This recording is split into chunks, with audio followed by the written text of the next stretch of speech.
Om Namo Bhagavate Vasudevaya.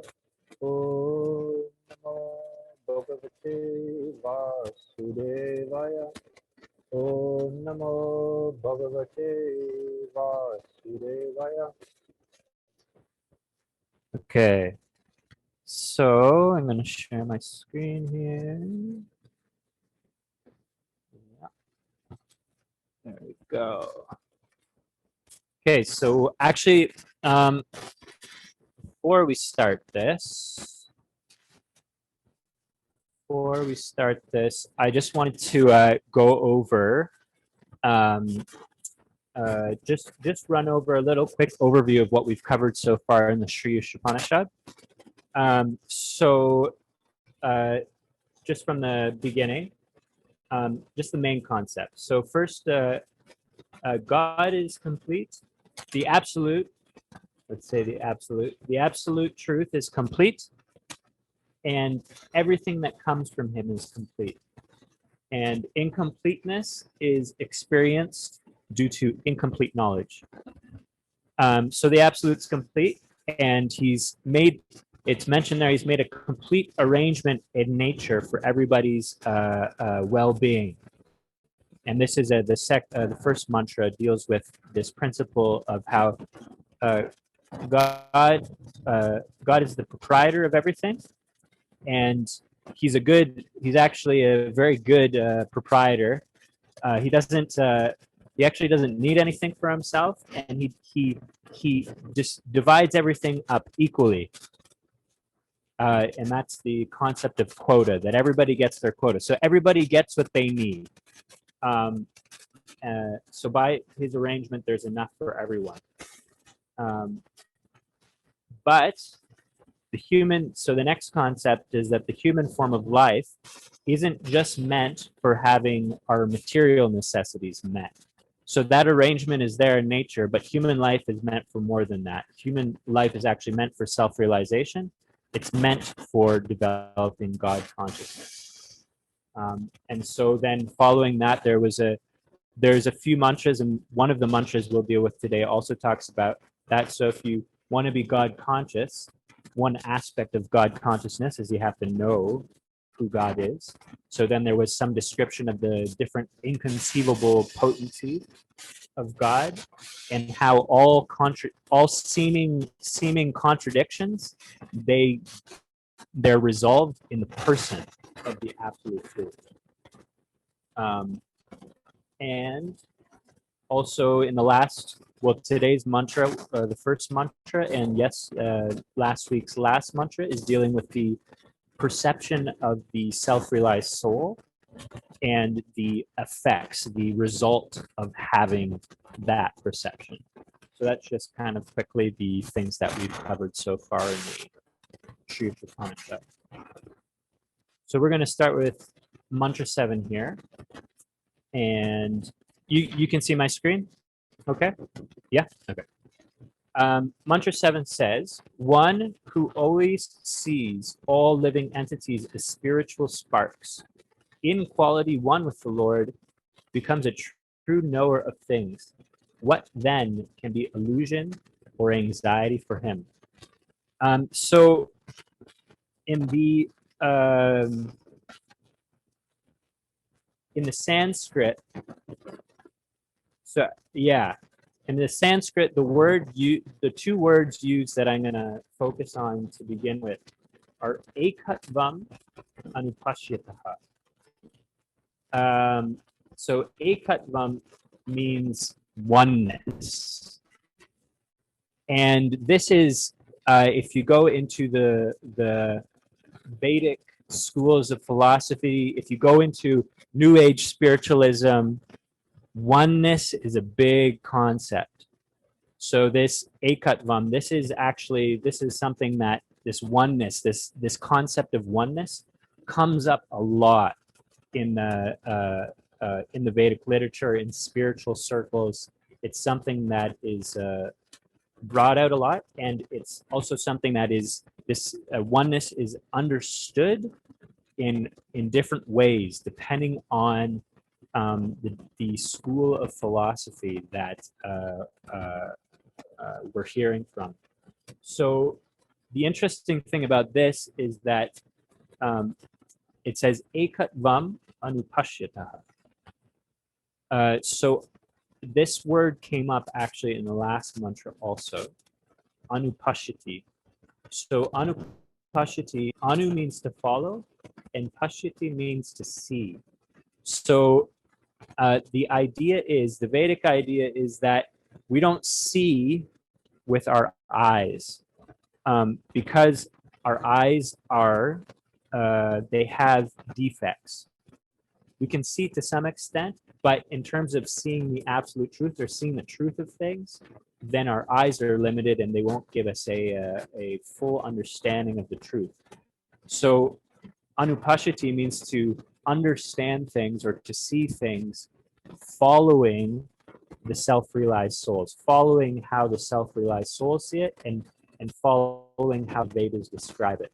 So this ekatvam anupashyati, we have to understand this concept of oneness following the explanations of those who actually have understood or have this perception of what oneness actually means.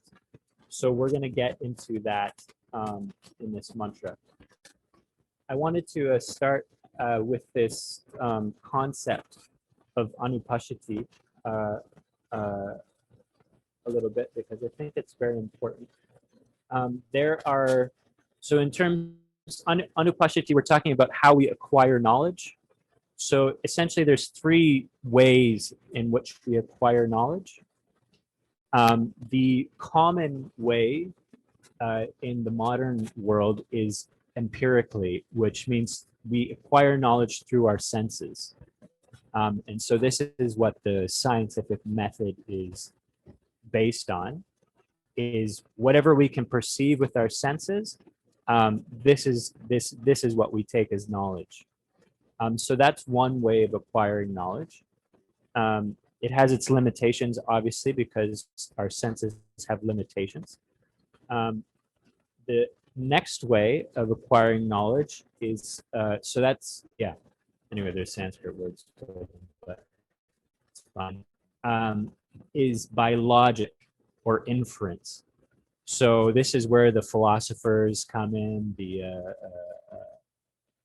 thinkers like Socrates, Plato, all these guys. They speculated, they used the power of their mind and intelligence, not necessarily what they perceive directly with their senses, but they used their reasoning, their logic, to come to conclusions about what is the truth. So this is another way of acquiring knowledge. It also has limitations because the power of our mind and intelligence, because of those being limited, our ability to perceive the truth through our logic and reasoning has limitations also.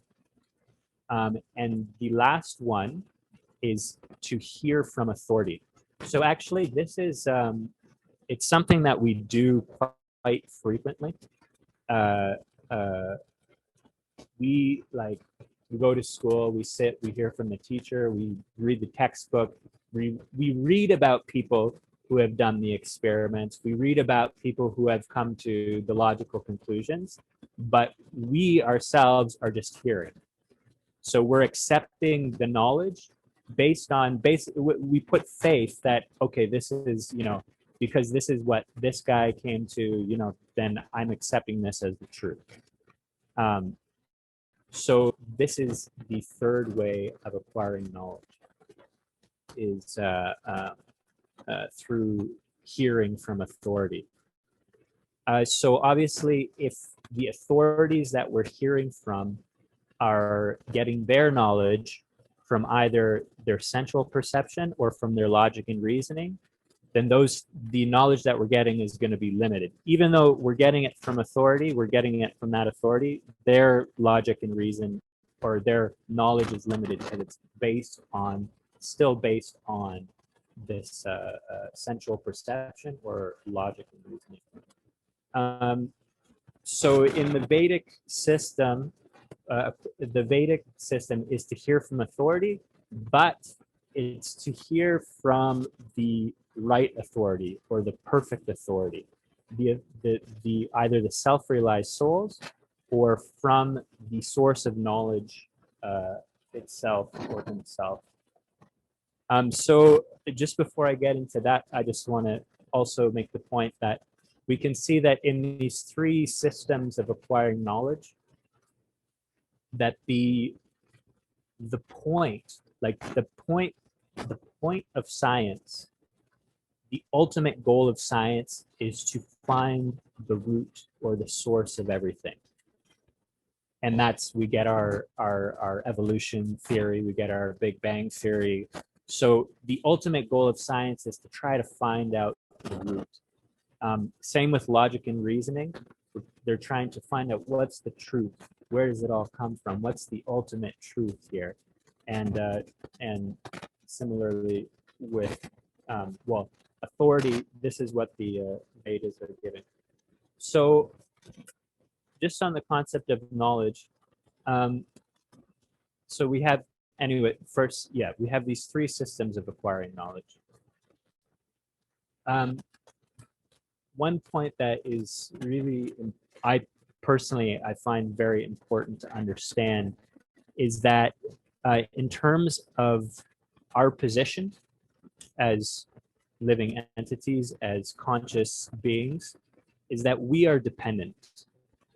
This is probably not a super popular idea in the modern Western context. We like to be as independent as possible, but we are completely dependent in the sense that we're completely dependent. For instance, like if we don't drink water, we'll die. If we don't eat food, we'll die. We're dependent for our existence on ultimately it goes back, we're dependent on nature in some way. So I personally, I think that the reason that we've developed such an independent mentality in the Western world is because we've disconnected ourselves a lot from nature. And those people who live in nature, who a lot of people, like for instance, people who do agriculture, farmers, they I grew up personally on a farm, and I found that people in that community, they have a much it's more much greater understanding of the dependence on nature. Like if it doesn't rain, then there's going to be no crops, and if there's no crops, there's no income, and that's, you know, the source of for the farmers, that's the source of their existence. So they're really like, they really realize that dependence. In the city, it's like you go to the store, the grocery store, it's like the vegetables are always there, you know, everything's, it seems that way, everything's always there. So it's like we've created this kind of like security, but it's kind of like disconnected ourselves from really understanding how dependent we are on nature. So in the context of knowledge, we're actually also very dependent on nature for acquiring knowledge, in the sense that in this first example of acquiring knowledge, we have our senses. Okay, where do our senses come from? The senses are part of the body. Where does the body come from? Well, you know, body comes from our parents, but ultimately the body is made of nature. It's made of natural elements. It's made of, you know, earth and water and blood. So these are all things that are coming from nature. So our senses, we're dependent on acquiring knowledge in the sensual, through our senses. Through the empiric process, we're dependent on nature by because nature has given us this body and has given us these senses by which we can acquire knowledge. Then we have our logic and our reasoning, acquiring knowledge. This, where does our intelligence come from? Is it something that we created ourselves? Is it just, you know, even if you ask the atheist, you know, like an evolutionist, an atheist, they would, I'm not going to say I know all their philosophy so well, but I think that they would also have to admit that that are, we didn't create our body, we didn't create our mind, our intelligence.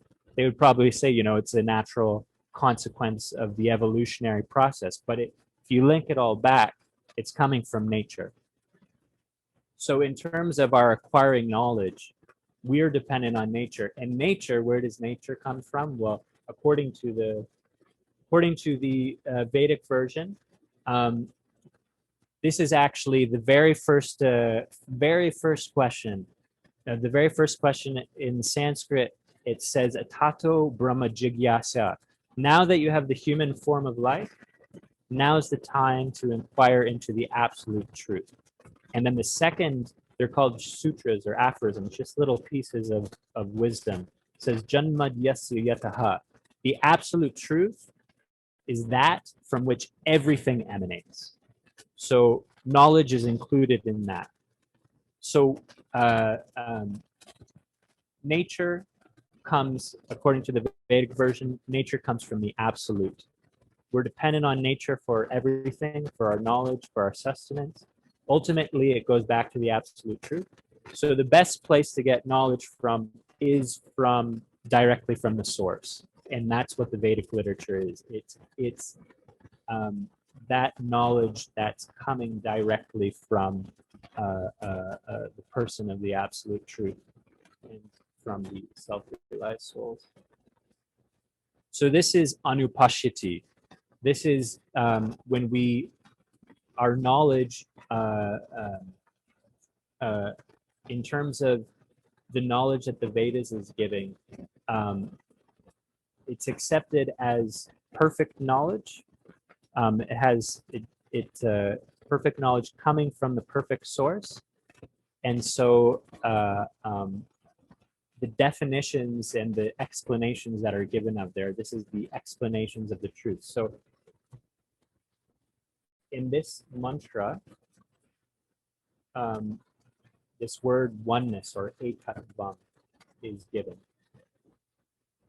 So ekatvam, this oneness, in the purport, Srila Prabhupada describes it in a few different ways. So generally, in the many schools of philosophy, oneness is taken to mean that the living entity and God are one, and that it's just an illusion that we think that we're separate from God. And when we become free from illusion, then we again become God. So this is the general conception of oneness from a lot of schools of spiritual philosophy. In the purport, in the Bhakti school, which is anyway, we won't get into that now. But so in the Bhakti school, and so this is what Srila Prabhupada is explaining in the purport. There's actually a few different ways to see this oneness. One is this oneness is oneness in quality, but difference in quantity. So he gives the example like the ocean. If you take a drop of water from the ocean and the whole ocean, and you study the chemical makeup, then the drop of water and the whole ocean will have the same chemical makeup. So the quality is the same, but the quantity is different. Similarly, I think in this purport uses the example of a fire. So you have the whole fire, and then you have sparks of the fire. So a spark also has the same qualities of fire in the sense that a spark also has heat and light, but the quantity of heat and light is very minute compared to the quantity of heat and light that the fire produces. Or the another example is the sun and the sunshine. So the sun produces heat and light, and so does the sunshine. But if you get close to the sun, then the quantity of heat and light that is coming from the sun, if you get too close, it doesn't. The results not too. I think there's a Greek mythology personality got too close to the sun and melted his wings. Whereas we can stand in the sunshine, no problem. But the sun, the quantity of heat and light is different. So this is one way of understanding oneness, is that in quality, where we have the same quality, so the oneness is in quality, but not in quantity.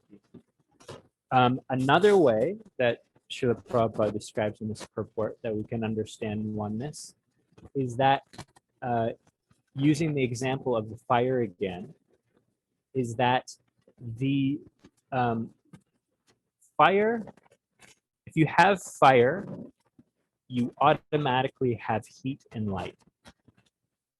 So heat and light are different from the fire, but at the same time, there's no meaning to the word fire without heat and light. They exist simultaneously, even though there's difference.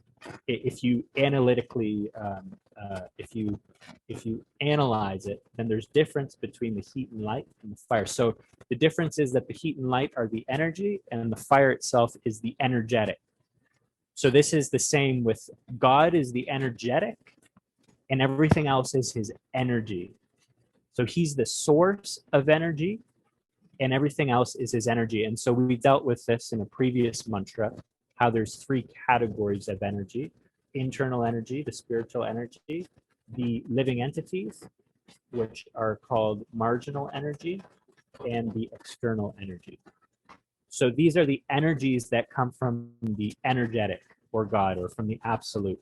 So there's the oneness is that you can't have one without the other. They exist simultaneously, but at the same time, there's difference. So that's another way of understanding oneness. And then there's the third way, which is interesting, and this ties into the themes of Sri Isopanisad, is the oneness in interest. So the Lord, the absolute and the living entity, they're meant to have a oneness in interest. And actually, this is I can't remember if it mentions here in this purport, but the interest. So what is the interest? What is God's interest? Why did he create everything? What's the purpose? So actually, the purpose is mentioned in the Vedas as raso vaisaha. That purpose is that God wants to expand his enjoyment. So God is self-satisfied. He's completely, he doesn't need anything. We as living entities, we're dependent. We need things in order to, for our existence, in order to be happy, to survive. But God doesn't need anything. So he's completely satisfied by himself. But to expand his satisfaction, to expand his pleasure, then he expands himself as so many living entities, and he interacts. So the oneness in interest is actually in the enjoyment of interaction, and this is one of the themes of Isopanisad, this idea of akarma and this idea of the relationship. So this is in the Bhakti school, the oneness, the living entity and God never become one. They're always two, but there's a relationship there. And the interest is that both of them always want to expand the pleasure of the other one. So this is what's going on. In the material world, you have a bunch of living entities who are trying to become God.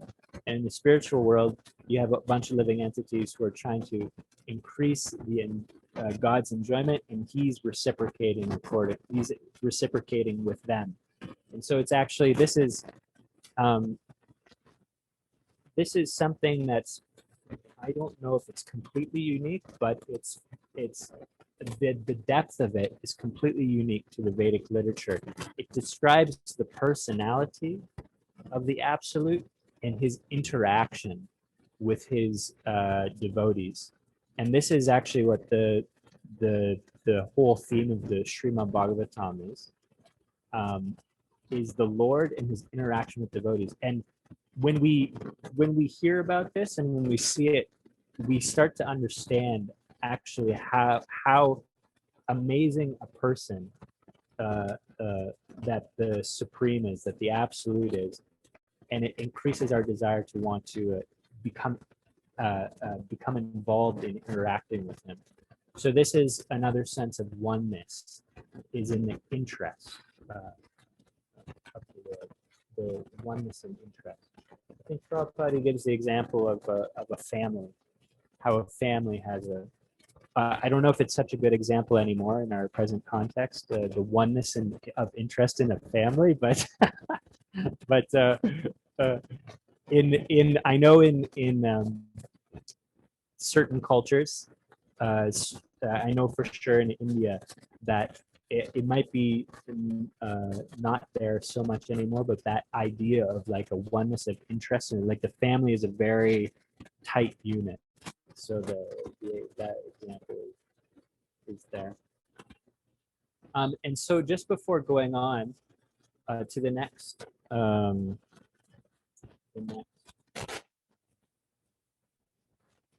mantra, there's one other aspect to this. So this is the perception of the self-realized soul. He sees all living entities as spiritual sparks. He sees their quality of oneness with the Lord. He sees how everybody is a soul, and then in this mantra and the last mantra, it talks about the result. It says what can be illusion what then can be illusion or anxiety for him. So when this vision is developed, there's no more illusion or anxiety. And in the previous mantra, it mentioned that one who has this vision never hates anyone or anything. So he also has no hate for anything. So we're going to talk about that a little bit. But before we do that, I just want to see if anybody's got anything, any questions, any comments on that? Is that all kind of making sense? Oh, Mike, you said, can you share those two quotes and the source where to read it? Which ones exactly? Typed it in the chat. I think it was in the Sanskrit. I think it was the Atato Brahma. Atato. Oh yeah, okay. I thought so. Atato Brahma Jigyasya and Janmadyasya Yatha. So yes, so I can. These are actually these are the very first two mantras of what's called the Vedanta Sutra. The Vedanta Sutra is the conclusion of all the Vedas. Anta means the end. And so Vedanta means the end of the Vedas. So this is the author, the person who wrote down all the Vedas. This was his conclusion.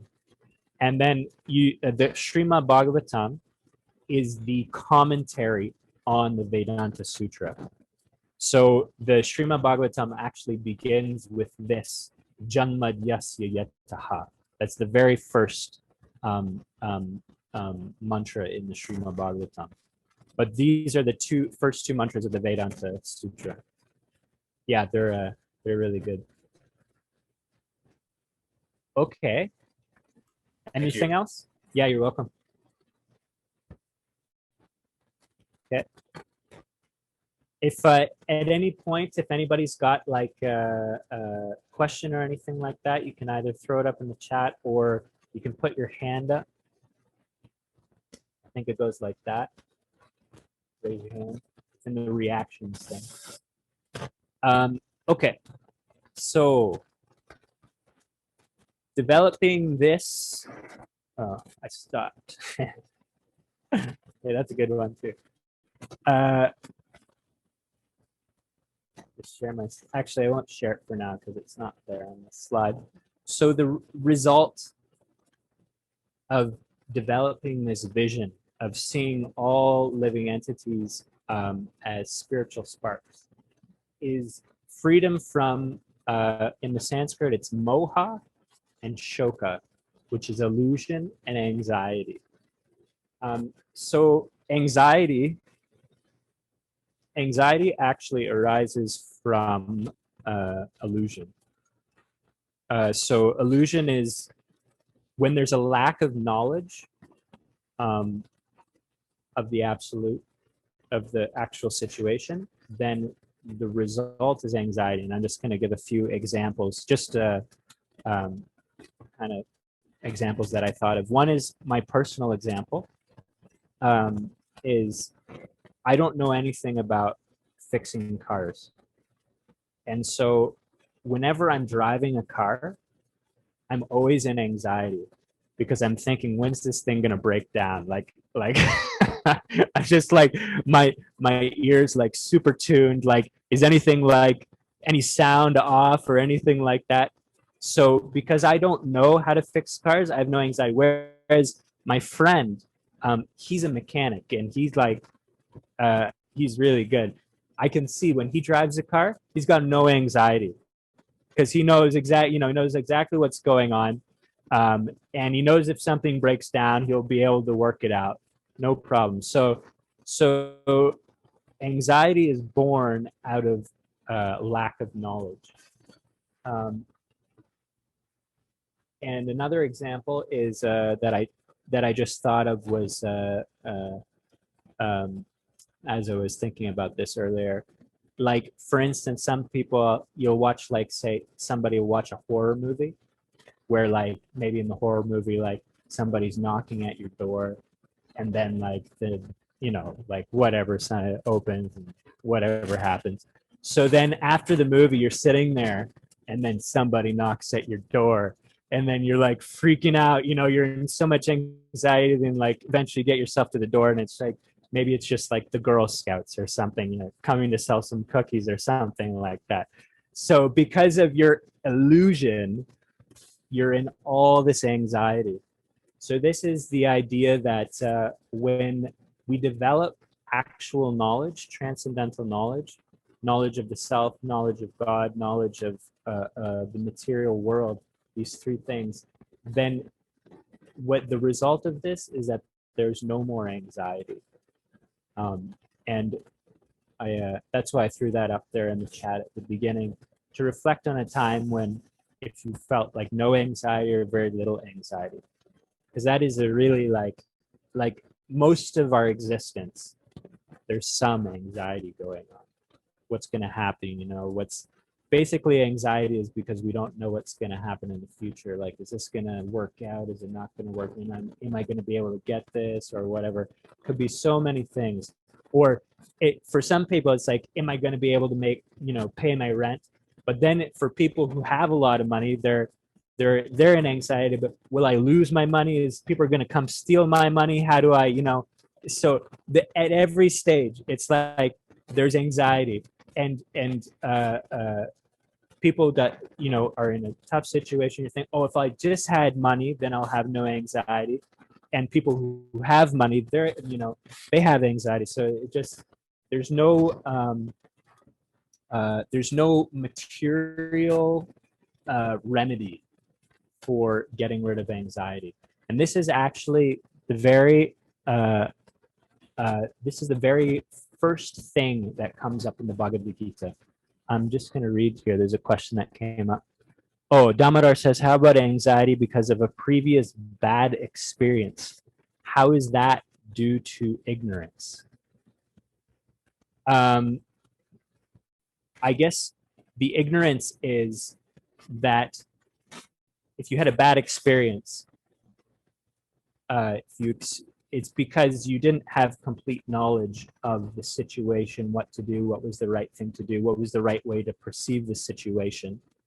So if you have anxiety about a previous bad experience and about doing it again, it means that you still haven't got the knowledge. how to deal with that situation. So you're worried about going into that same situation again because you're worried the same experience is going to happen because your knowledge either of the, like say it's like, I don't know, public, a lot of people have fear of public speaking. So maybe it's public speaking, you had a really bad experience and then, but you have to do it again later on. And so, but you didn't do anything between now and then to like, you didn't go online and find out, tricks for public speaking, good things to know, some knowledge. You didn't acquire any knowledge about it. And so again, you're going to have to do the same thing. And again, you're going to be in the same anxiety.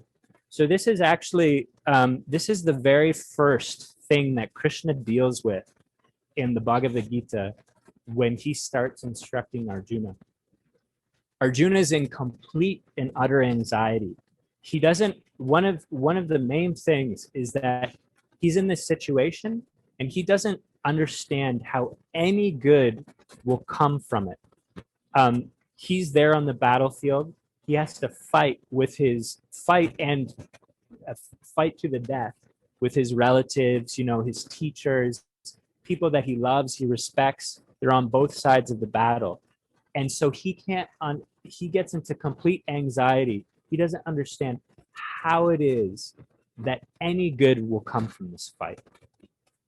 And so Krishna's first instruction to him is that we're not this, the main cause of your anxiety is because you're identifying with something that you actually aren't. You're identifying with the body as the self. And you're identifying with the relations of the body as those people are real too. But he says, actually, the wise, they don't lament either for the living and the dead because they see the soul, which is the same point that's being made in this mantra, is that the wise, they don't lament because they see that the soul is never killed. The body is temporary. That's and it's going to expire at some point in time. That's a for sure. But the soul is eternal. And so because we misidentify with the material, then we have anxiety. But when we start identifying more and more with the spiritual, who we are, our spiritual identity, in this mantra, it's being mentioned that we're all spiritual sparks, part and parcel, in quality one with the Lord, then that anxiety starts to go away. That anxiety starts to diminish. And when someone becomes fully realized, fully self-realized, and doesn't identify at all with the body anymore, then there's no anxiety or illusion for them anymore. There's some amazing stories in the Shrima Bhagavatam. There's this story that always kind of caught my attention of one sage. And there was something going on and they needed there was a battle going on and they needed to make a weapon. The one side, they needed to make a weapon in order to fight with the other side, in order to conquer them. And so they were told that you have to get the bones of this sage and make the weapon out of his bones. And so they went to him and they asked him, "Can we have your bones?" He's like, "No problem." because he had realized, I'm not the body. It's gonna go at some point in time anyway. So the purpose of this body, one of the purposes is that it be used in the service of others. So he's like, here's an opportunity, the soul will go, I'll go on, and the body's done, no problem. So this is a self-realized soul. He has no attachment anymore, and so he's got no anxiety. Anything can happen to the body, no problem. Doesn't affect him at all. So this is this concept of moha and shoka, that when we get, not just when we understand, this is one thing, is that we can understand intellectually this knowledge, and that's good. But when we realize it, when we actually realize it, this is when anxiety leaves. But the intellectual understanding can help us also free ourselves from anxiety. And whatever intellectual understanding we have of the Vedic knowledge, whatever we can apply in our lives, when we apply it, what happens is that when we apply it, it will grow. When you apply something, you get a result, and that result it goes back into your toolbox. You can use that. Now you have more tools to work with. And then when you use the more knowledge that you've accumulated, you apply that, then it grows again. And so eventually it gets to the point where you become, where that full manifestation of realization is there. And as we were reading early in Isopanisad, the nice thing about transcendental knowledge as opposed to material knowledge is that it never diminishes, even with death. It stays with the living entity to his next life.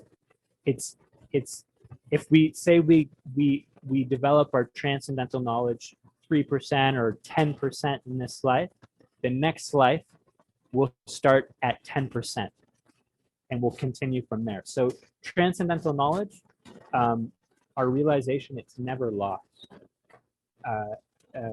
So it's something we're pursuing. So yes, so this is another aspect to this is not just understanding that we're eternal. That's one aspect of it. But another aspect of not having anxiety is understanding the nature of our relationship with the absolute. And an example is just like a child's got no anxiety when a child's with its parents. Like the child will just, whatever, it'll even be a public place, run around. It feels completely safe. My parents got it all under control. So this is the same position that we're in with the absolute, with Krishna, is that he's got everything under control. And so the more that we realize that he's actually, and this is mentioned in the Isopanisad earlier, that there's a complete arrangement in nature for our maintenance. So as we become more and more aware of these truths, then we'll have less and less anxiety. That everything, Krishna is taking care of everything, and he's looking out for our welfare. So in order to come to this full realization, in order to get rid of this anxiety completely, then we have to develop our awareness of Krishna. And so this is what the next mantra is about. It gives some more details on the nature of the absolute. Such a person must factually know the greatest of all, the personality of Godhead, who is unembodied, omniscient, beyond reproach, without veins, pure and uncontaminated, and the self-sufficient philosopher who has been fulfilling everyone's desire since time immemorial. So there's a number of Srila Prabhupada in the purport, he actually goes through all of these different characteristics of the personality of the absolute, Krishna's personality, and he gives some explanation of all of them. One is that his body is not like a material body. He has a body that's made of, and this is all spiritual bodies are made of this Sat Chit and Ananda, eternity, knowledge, and bliss, and that there's, so it's eternal. It never deteriorates. Our body deteriorates. When we get old, it's not pleasant. But Krishna's body never gets old. When he was in the Bhagavad Gita, he was on the battlefield of Kurukshetra. He was actually quite old, according to our standards. But he looked like a youth. And it's described that he's an eternal youth. He ages up to, forget, 16 or something, and he stays 16 forever. So this concept of God as an old man is not really supported in the Vedic literature. So he's got a body just like we do, but his body is much different. And another aspect of his body that's different is that each of his senses can do the activities of other senses. So his legs can see, his hands can taste, and so it's all interchangeable. So it's mentioned in the verse that he's fully potent, omniscient, unembodied. I can't remember where that comes up. The proverb mentions he's fully potent. So there's no limitations to what he can do with his body, even though he has one. It's a problem for many spiritualists. Many spiritualists, they can't understand how how the absolute, who's unlimited, can have a form which seems to be limiting. But the thing is, he doesn't have a form like we do. So this is what one important point here is the self-sufficient philosopher who has been fulfilling everyone's desire since time immemorial. So, I just want to see everybody. This is really we in Sharanagati. There's a whole and there's these movements all over about self-sufficiency. So that's one of the goals of Sharanagati, is to become a self-sufficient community. But this mantra of Isopanisad is telling us that there's only one person who's self-sufficient, and that's Krishna. He's the only person. Everybody else is dependent. And so when we talk about self-sufficiency in the material world, what we're actually saying is that we just want to become directly dependent on the resources of nature in our immediate locality. So it's not that we're becoming self-sufficient. Krishna is self-sufficient. Anything he wants, he can produce from himself. But ourselves, if we want something, we have to get it from somewhere. And so this is actually one way of seeing Krishna everywhere, is that wherever something, like we're getting supplied with something, we can know that Krishna is behind it ultimately. He's the ultimate cause. So we're getting water out of our tap. So we can trace it back, and we can see that ultimately it's coming from Krishna.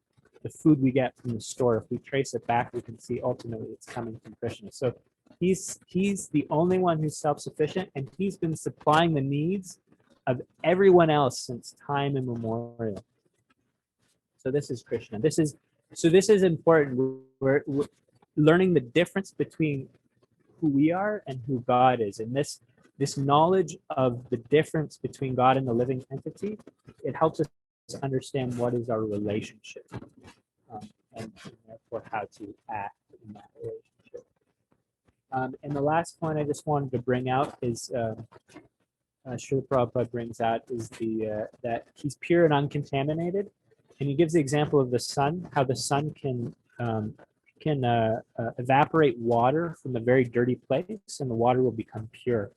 So the sun has a purifying, like if there's a puddle of mud or whatever, the sun will evaporate, but it'll leave the dirt and just take the water. So if eventually we get that water in the form of clouds. So Krishna is like that. When we associate with God, that Srila Prabhupada would say, when we associate with God, we don't become God, we become godly. So we take on the qualities. Actually, the qualities are there because, as it was mentioned earlier, we have the same qualities as God, just in a small quantity. So when we associate with Krishna, then we uncover those godly qualities. So this is you can know that somebody is advancing in spiritual consciousness when they start manifesting more and more godly qualities. So I'm going to stop there, and we have, I guess, 4 minutes. Is there any questions? Anything anybody wants to bring out.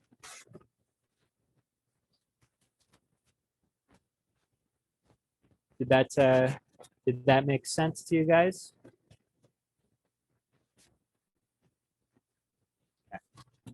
Okay. I guess we have, well, there's only a few minutes here. You guys, yeah, I don't know.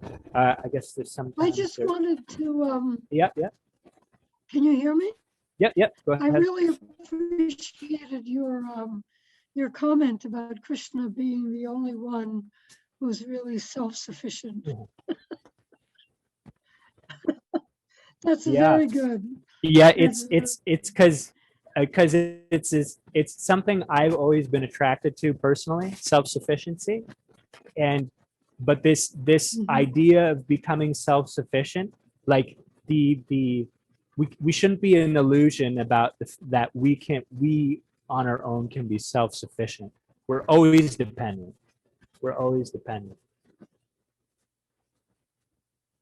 Actually, the kind of self-sufficiency you were describing, that we become self-sufficient for us means we become dependent. I mean, we learn to depend on the natural environment that is around us.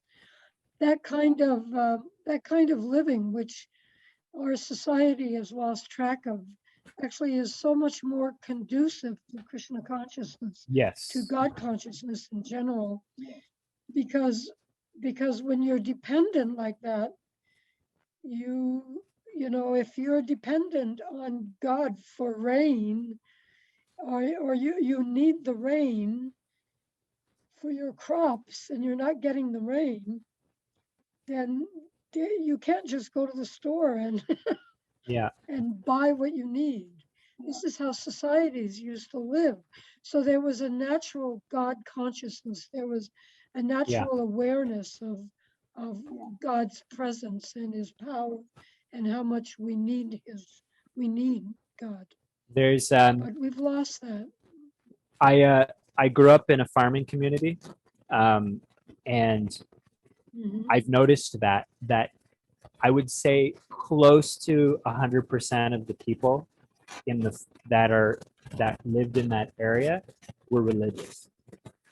Whereas if you go live in a city, it's quite the opposite. It can be quite the opposite. So it is that kind of lifestyle is very favorable kind of lifestyle for cultivating God consciousness, because it's very in your face. It's very in your face how you are dependent on, you can see how you're dependent on nature, and then naturally it's naturally there that you get this sense that nature is there's control beyond yourself. There's a controller beyond yourself. Okay, it's 8 o'clock. Thank you guys for coming and listening to the Isopanisad and the teachings in the Isopanisad.